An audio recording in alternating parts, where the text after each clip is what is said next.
segueing to the main show, I was thrilled to have with us Food Network chef and star, author, inspirational speaker, pro-Israel activist, if I can add that to your moniker, Melissa Mayo. Melissa, thank you so much for joining us on Of the People. You were having me on the show. I'm so humbled and so grateful and really, really excited to be here.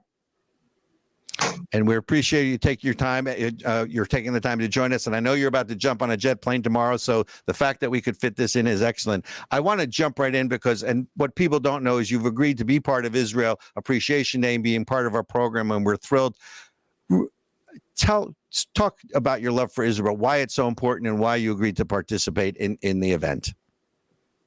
Well, I always say I was born in South Africa and, you know, I lived between Italy and LA, but if you're Jewish, Israel's home. It just is. It's home. If the whole world goes, like you say, belly up, we're heading home. So Israel is the reason the Holocaust will never happen again, because we had the state. And I have to say, when I first went as a young kid, I don't know, I got off the plane and I just had this overwhelming urge to, and I've never done it anywhere else I've traveled in the world, but just to kiss the ground. It's a beautiful country with so much rich history. And let's not even start on how delicious the food is and the people. And I mean, from every corner of Israel, there's just warmth and love. It's home. It's home. Well, and the whole country really is built. It's like, it's so small. And so it's like every single corner is history. There's some history everywhere you go. And that's got to be really awe-inspiring. Absolutely. And I have to say, actually, I would say to me, even more moving than the Kotel itself is the mikvahs. When you go into the walled city and they take you on a tour, you see this mikvah that is, over 2,000 years old. And, they always say, before you build a shul, you should build a mikvah. And this series of amazing aqueducts that actually carried the water miles and miles and miles on a gradient of eight degree. An inch. Yeah. And they were able to do that. And then, you again, on the top of Masada, I was actually lucky enough to get a letter in the Sefer Torah there. But the mikvahs for me are just beyond amazing and beyond incredible. I find so much history in them. And I also I love water. I went searching in the Kinneret for Miriam's well. I went on a 2-hour swim. I did not find it, but yes, it's just steeped in history. Every corner, every stone, and it is just, there's an energy to it, from the scuba diving in Eilat to the pace and the energy of Tel Aviv to the gorgeous Bay of Haifa, all the way to the holiness of Jerusalem. And what I love so much about it is so colorful. It's made up of all races, religions, colors. And speaking of Saturday and Sunday people, I don't think a lot of people know this, but over 80% or 75% of tourists in the past are, people coming to see the Via Dolorosa and the 14 Stations of Christ. They're Christian tourists. More than 70% of tourists coming to Israel are Christians. Really? Yes. More than 70%? Well, I don't know now. I'm sure now there's been an influx of Jews. I mean, it's the only country in the world that goes to war and ends up with 300,000 people flying home to be in the war zone. And I have to say, I feel really safe there.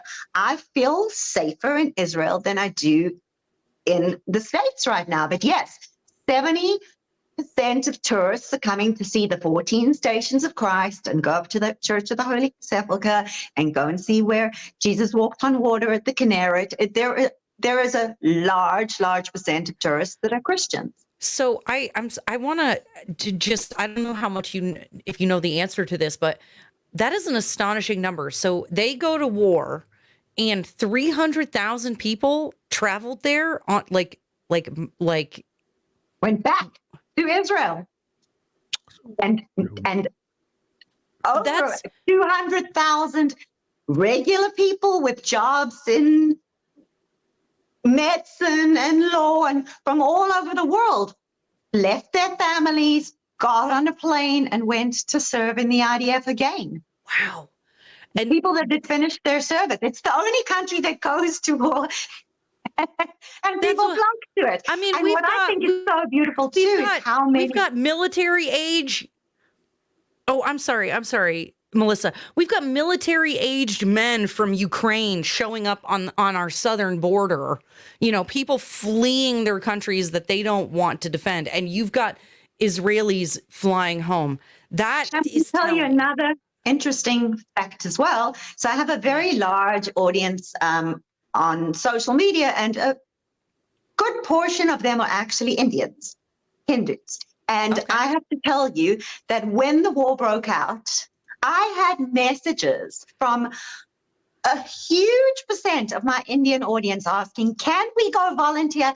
Can we go fight in the IDF? Can we help you? We Wow. remember how you helped us in our war. We have a long memory. We're very, very loyal. And I just want to say right now that it upsets me that, you know, if you've got Nigerians and Sudanese and Hindus dying all over the world, and no one says anything. I mean, on the coast of the continent of Africa, they're just literally killing the Christians. And now what's going on in Bangladesh? But if there's no Jews, there's no news. I mean, we need a country. We need a state, because the world is not a safe place. I know if I have to, I'm running back to Israel. You know, you bring up the other genocides, no Jews, no news. There is a genocide going on in Bangladesh and again, who's doing the killing? Whether it's Boko Haram or whoever in Africa, or I forget who it was in Bangladesh, but basically radical Islam is killing off the Christians and killing in Africa, and is killing off the Hindus in Bangladesh, and the world and the journalists don't do anything about it. And I have to be honest, what really gets my hackle up, and I lived through the Iran-Contra, crisis. The Iran hostage deal when we were, much younger, and I saw what happened there. People ask me about the hostages, and I say to them, there's no hostages. And they look at me like this. And I said, well, if there were hostages, they would be on the front page of every newspaper on every day until they came home. So since that's not happening now. Yep. Right. There of course are there's no American hostages as well. I mean, right. Exactly. Where's the effort? But I have seen this, horrific stuff going on in the African continent for years. They come in, they take over these tribes, they put the children into the mines, they pile them up and shoot them. I mean, what's going on? And there's Sudan and Nigeria and Congo and nothing. Yeah. Absolutely nothing. And then you've got, I think the real truth is that, firstly, Muslims don't like themselves. They kill each other more than anyone else has ever killed another race. They absolutely kill each other.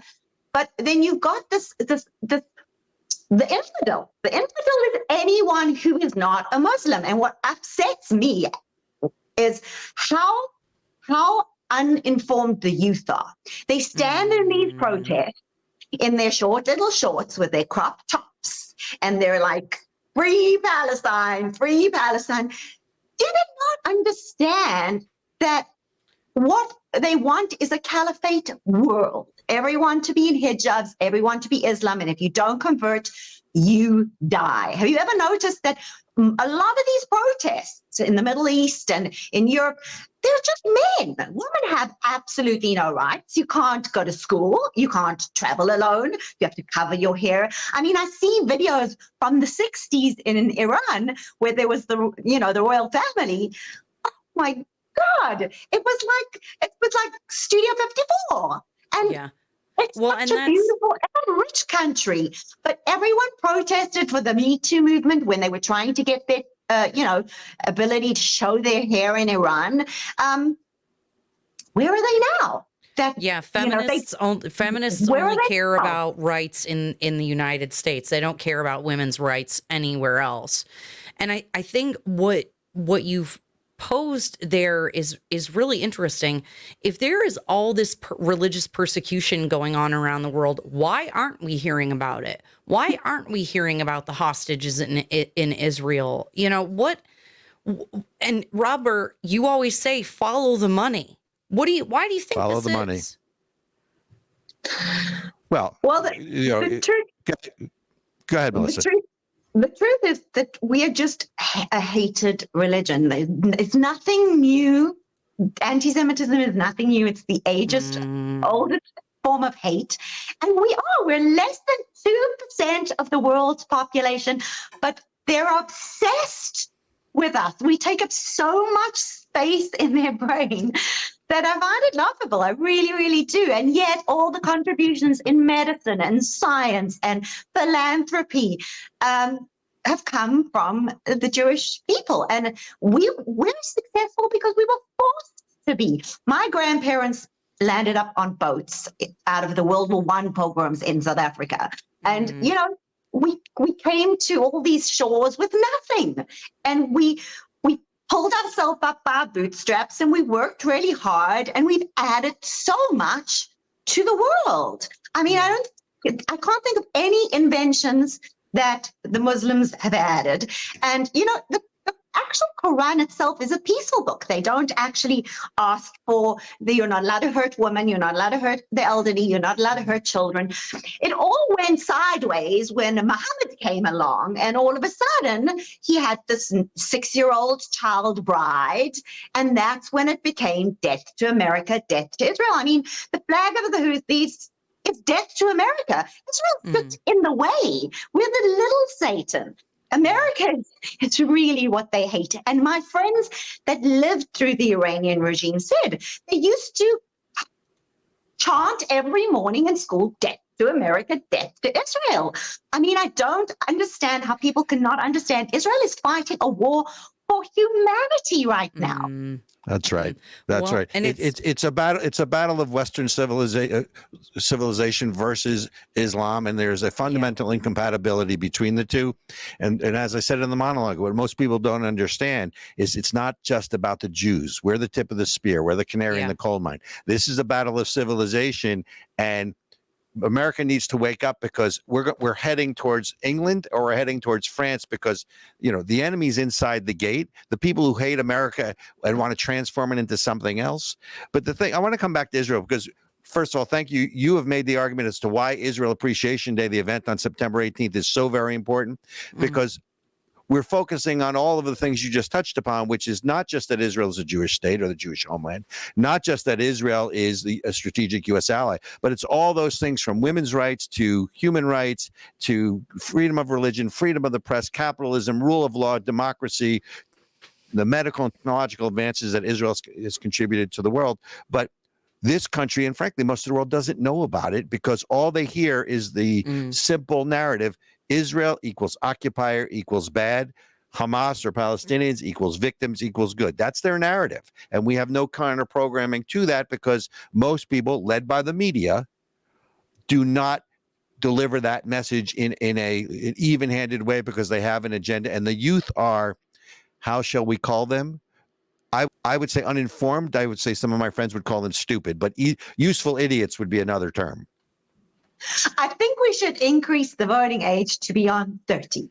I really do. I think I'm totally with that. For people who don't know, the voting age, I think it used to be like 35 or something like that. Like, and that was when everyone died at age 37. So basically, so I'm with you on that. But continue. And you know, I have to say, I came from a country where, you know, and they love to say South Africa stands with Gaza and the Palestinians, but they don't. Predominantly, they don't. And, you know, it was a country that switched to a free democracy.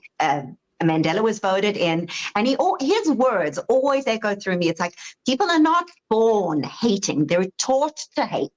And if there can be taught to hate, they can be taught to love. And that's why I think it is so critical when Bibi, speaks about the plans for Gaza and going forward, that there has to be a re-education of the youth being taught not to hate. It's indoctrinated into them from such a young age. And our tax dollars are going to these UNRWA schools, and they're teaching these kids to chant death to America, death to the Jews. It starts with the education. And we can see that I have one of these TikTok generation kids, but we can see that there's been, COVID did nobody any favors, and social media has made it really, really difficult for them to really get informed history. I mean, the fact is, if we are the colonizers, then why is the Dome of the Rock built on 2 of our prior temples? Why? Why are there coins dating back to 2 AD? Why does the Quran continue speaking about the children of Israel, and that even the Quran itself, the book they study, says Israel belongs to the children of Israel? And if you were to go to Israel, you would see one of the largest gay pride parade that happens in Asia, in Israel. You have Muslims living side by side with Druze, side by side with Christians. And they call us, they go back to Poland. Most Jews are not even white. But funnily enough, the Sephardic, the Mizrahi, and the Ashkenazi Jews all, if you tested us, have the exact same DNA. What other race on this planet, no matter where you come from, no matter what your skin color is, your DNA is identical. And they're boycotting Israel, well, ban the boycott. Well, while you're at it, put down your phone and put down your computer and don't go to any doctors. I have a friend who is one of the CEOs of IsraAid, and a lot of people don't know this, but IsraAid is an amazing nonprofit. Up until October 7th, they had actually never, ever provided any support within Israel. They'd worked in 16 countries around the world during tsunamis and earthquakes. They And actually, no one knows at one point, helped the imams to correctly wash the bodies for burial, because what they were doing in Africa, they were washing the bodies, but the water was running into the actual water source, and it was creating Ebola. But, Israelis have not only been able to desalinate water, seawater, and turn it into water, but they now have a technology that's going to be able to take carbon dioxide out of the ocean. It's going to be able to turn air into water. All cutting-edge advances are made by Israeli scientists. We have given so much back to the world.